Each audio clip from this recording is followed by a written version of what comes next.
Hello, and a very warm welcome to this episode of Turnkey and Trimmings. This episode is a special edition because I have a very special guest in the studio today, Oliver. Oliver, welcome. Thank you for having me, Barry. It's great to have you here. And today we're going to have a conversation about something very interesting that's coming out in the UAE. I'm going to let Oliver talk all about it because it's his wheelhouse. But before we get into that and this research that's coming out into the niche that we're working in, tell us a little bit about yourself, Oliver, who you are, where you are, what you do, and why we're here today. Of course. Am I your first guest? You are. Oh, You are. I feel so Civil should be honored. I am very honored. Thank you very much for having me on again, Barry. Really appreciate it. So, Oliver Baxter, workplace strategist, psychologist, public speaker, been based in the Middle East for 10 years. Was working in London for 5 years previously before that.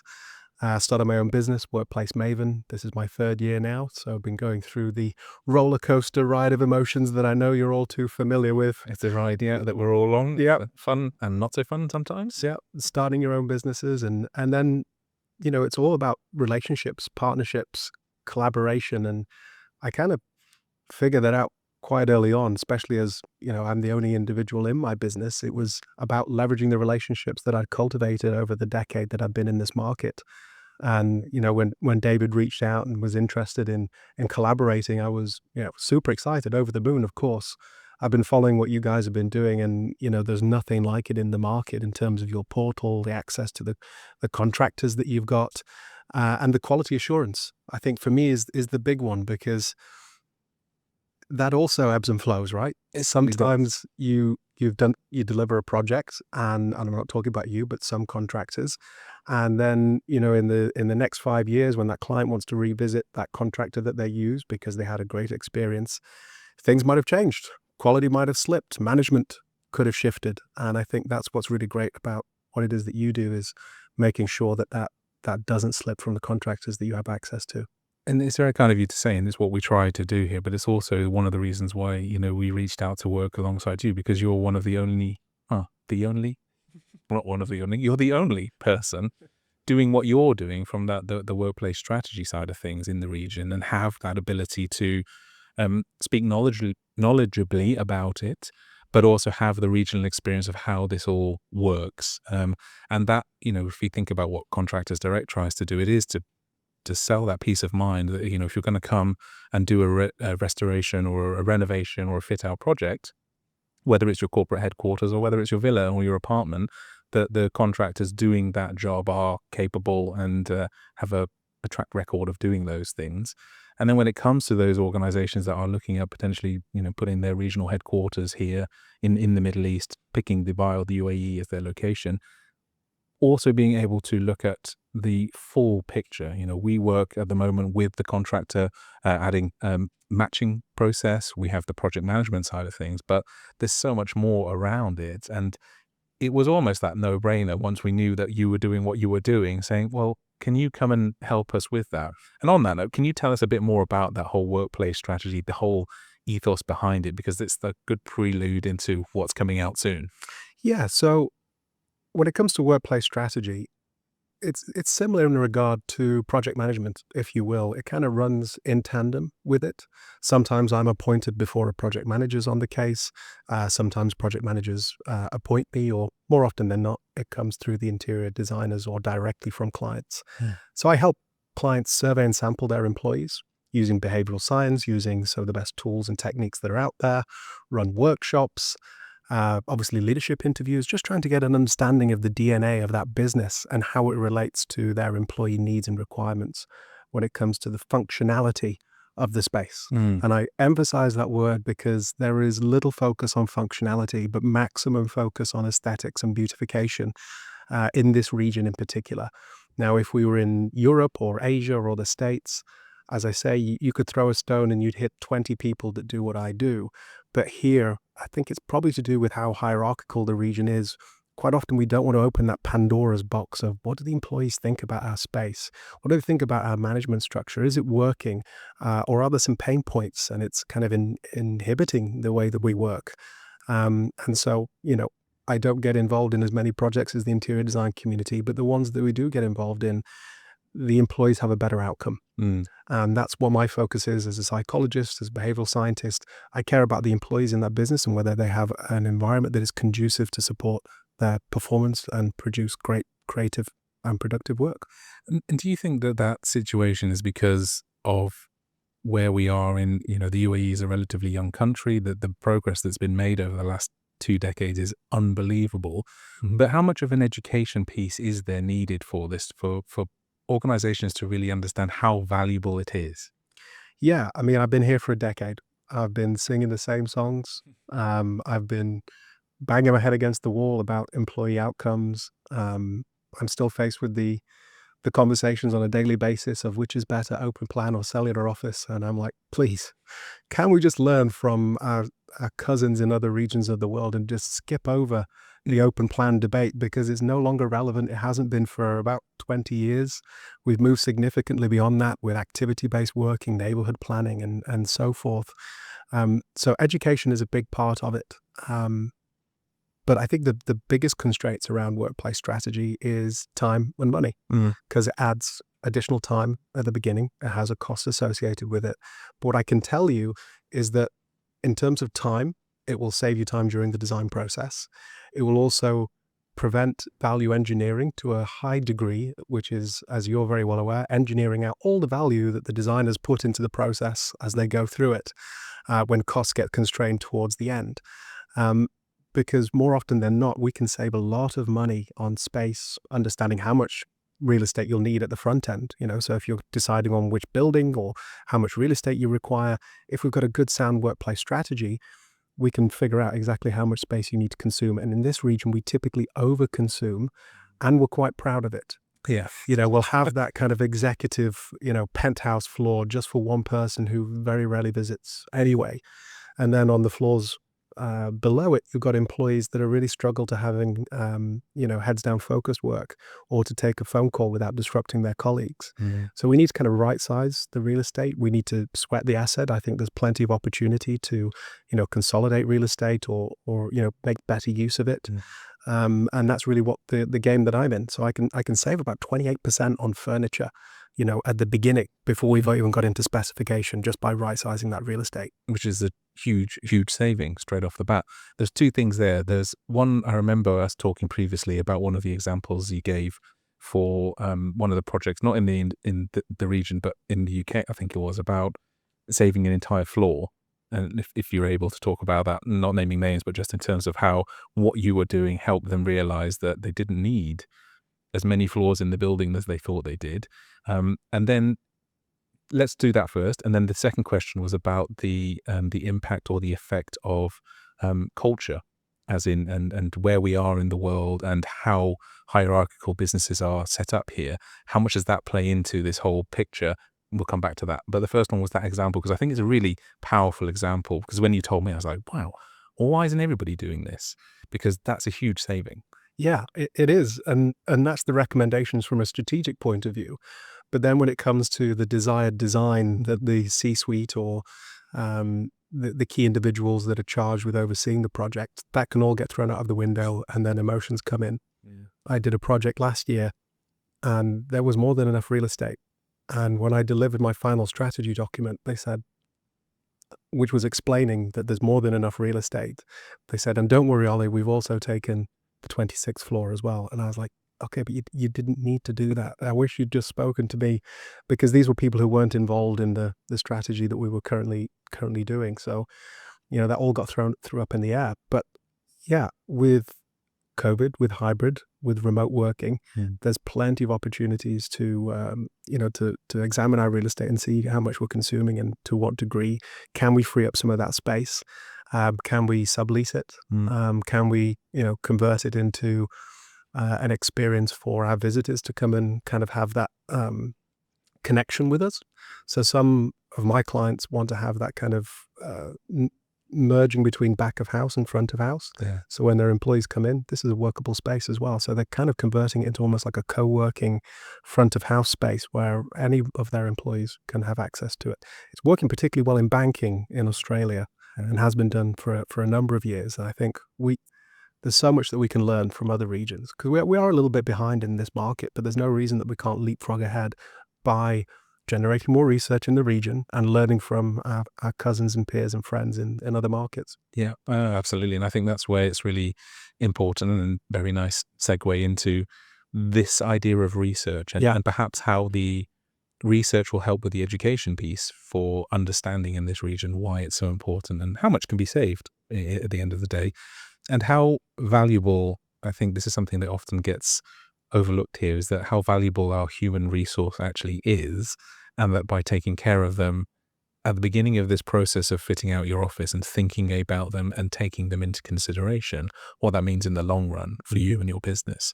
So let's talk a little bit about this research, because I really wanted to do this episode when we were talking about this before, because I still find it, in this day and age, it's so funny that the previous research, which is still being referred to today, is 10 years old. 2015. So tell us a bit about this research that's been done and that's coming out. Okay. When I moved over to the Middle East, I had a wealth of research from Europe, from Asia, from the States, and I was super excited to come over to this market and find out, what have we got over here? And I landed and I couldn't find anything.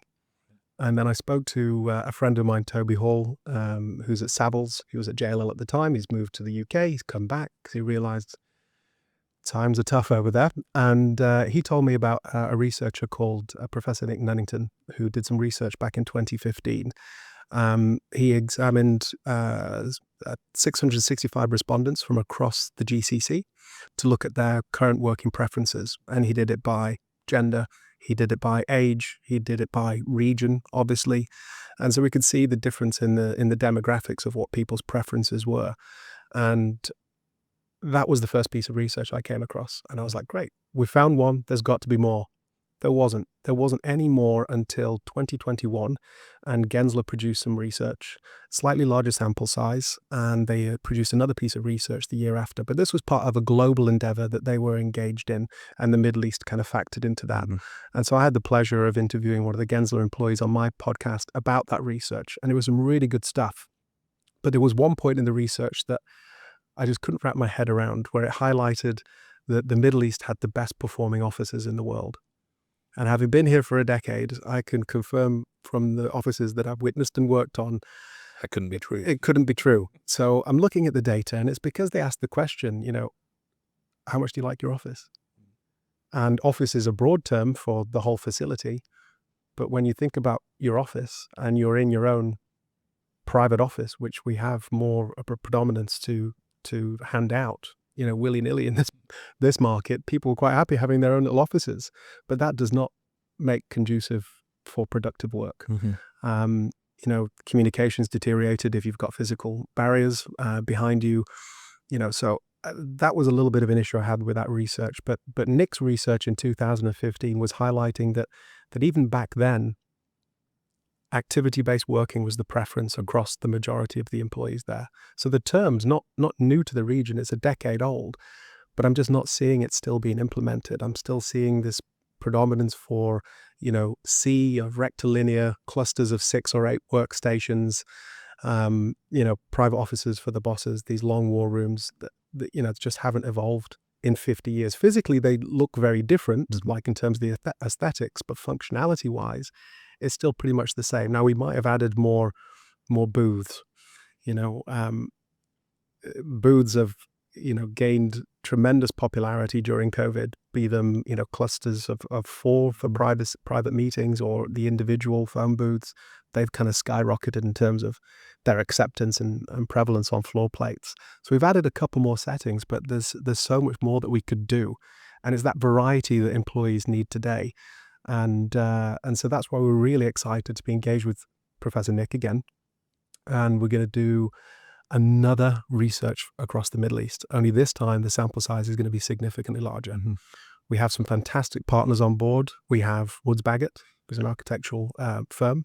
We have Index, which, as you know, runs, DMG that runs Index. And they have events in Dubai in May. They usually have one in Saudi in September and one in Qatar around the same time. They have a fantastic database that they're going to be doing some wonderful marketing and mail shots out to. We also have Love That Design. Everybody knows Love That Design. Shout out, Love That Design. Yeah, fantastic guys as well. So I've been working with the team there, and they're happy to promote on their socials as well. So we actually have a database of nearly 250,000 people that we can reach. And then finally, we also have Hayworth as well as one of the premier furniture manufacturers in the region that's supporting this research, because no one's really taken the time to look behind the doors of what's happening in our workplaces. We mostly talk about cost per square foot of grade A real estate and whether it's coming up or coming down and what is the relationship to, residential, but no one's looking behind the doors and saying, well, how many people in these meeting rooms? How many chairs do we need in the average meeting room? What are people's preferences in terms of open plan to activity-based to neighborhood, the whole wealth of options that are out there, and then segment it by generation.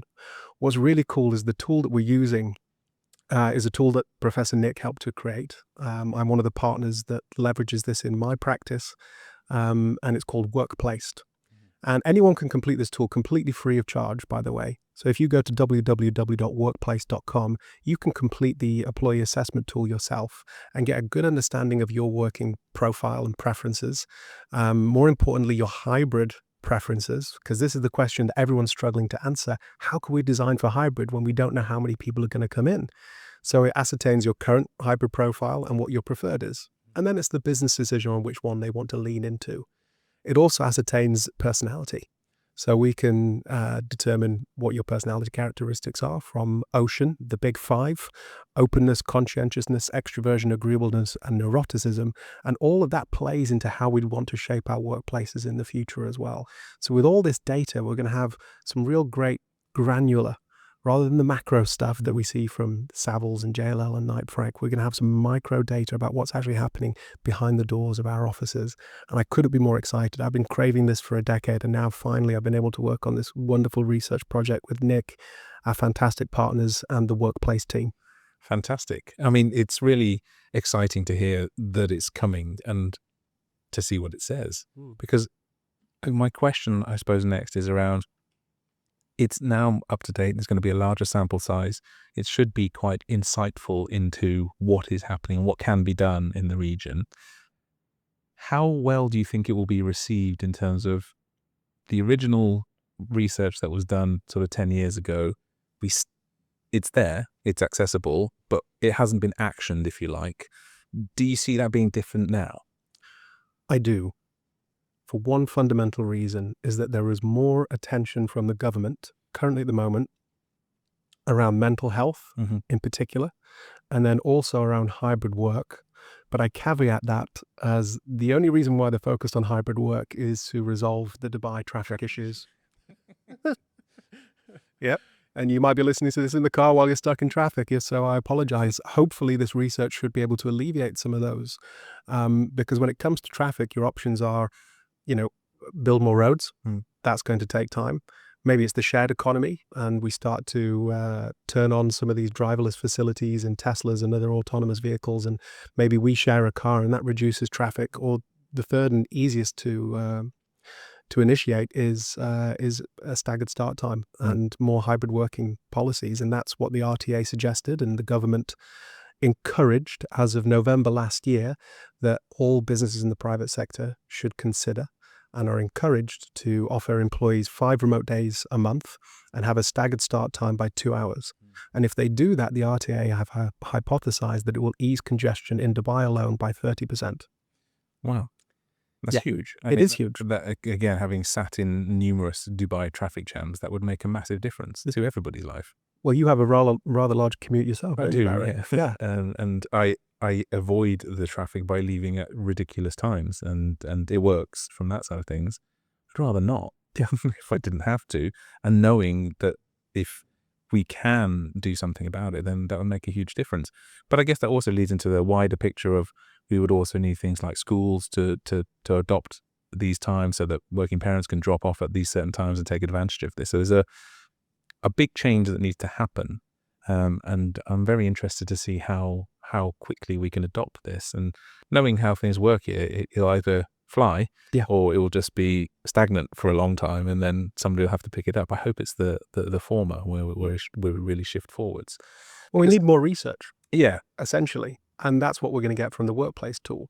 It'll be able to ascertain where you live, where your work is, what is your preferred schedule, what is your current schedule for hybrid working, and some of the reasons that you have for that. So whether it's caregiving responsibilities, whether it's a long commute and traffic incidents, or other categories that we're not quite aware of, we'll be able to figure out, for Dubai in particular, what is inhibiting that. Why do people want to work more flexibly? It could be a result that the office is just rubbish. Mm. In fact, that's one of the biggest predictors of whether employees want to come back to the office post-COVID, is whether you've got a good office to come back to. right. And not many of them changed.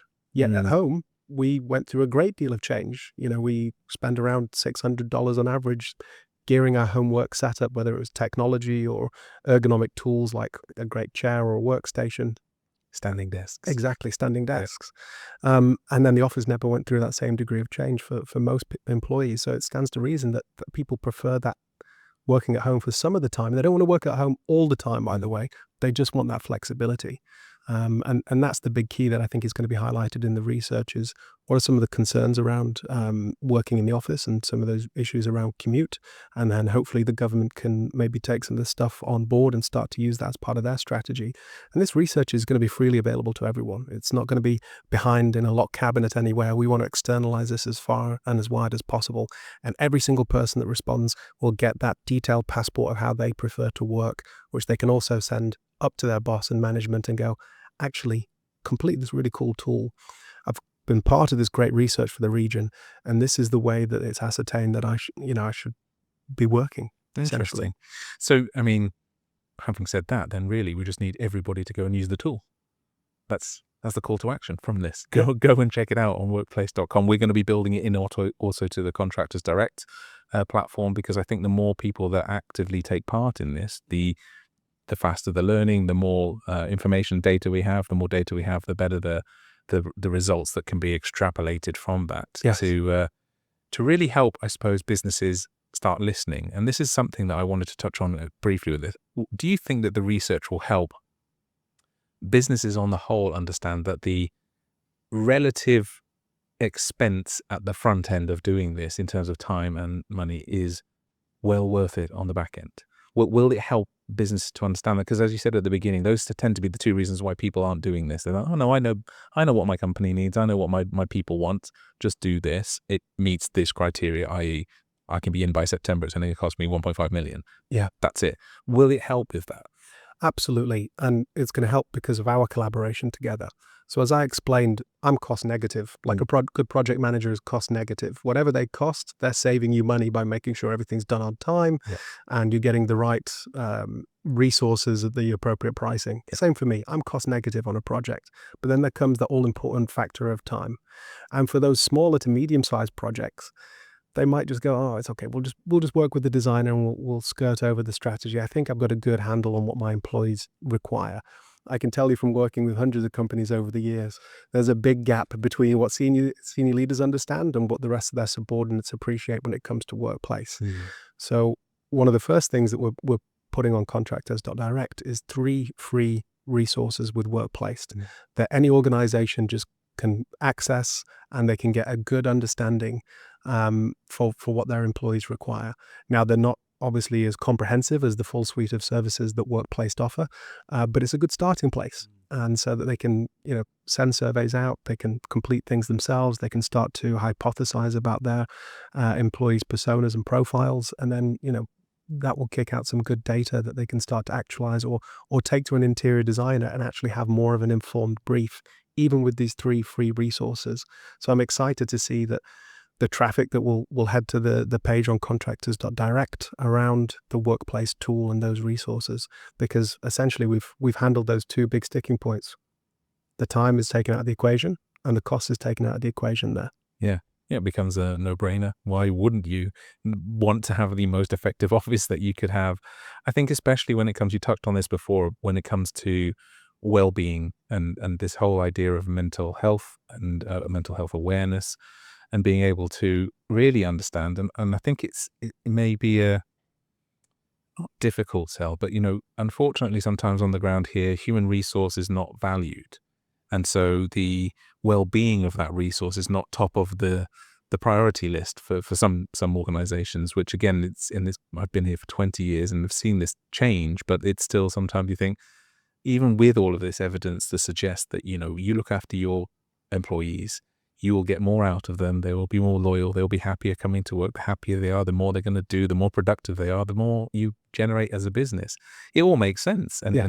and again, it comes down to this question. So why doesn't everybody do it? And even with this data, and I'm hoping that with this data, with this research, it's kind of that final pushing the snowball over the edge, that it starts rolling and goes, oh, well, why didn't we do this first time round or second time round? And I'm hoping that this will really feed into that.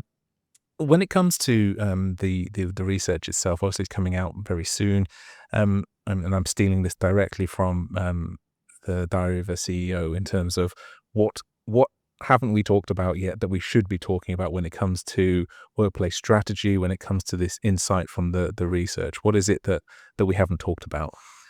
I think what's going to be nice is that we'll be able to compare the regional differences, the generational differences, and the differences via sex and gender as well. That's going to be really interesting to see, because we have more women in the workplace in this region than we had a decade ago when I was here.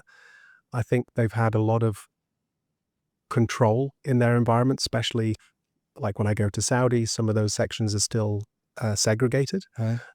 because obviously they're covered up. But if they have their own area, then they can actually take off their dress.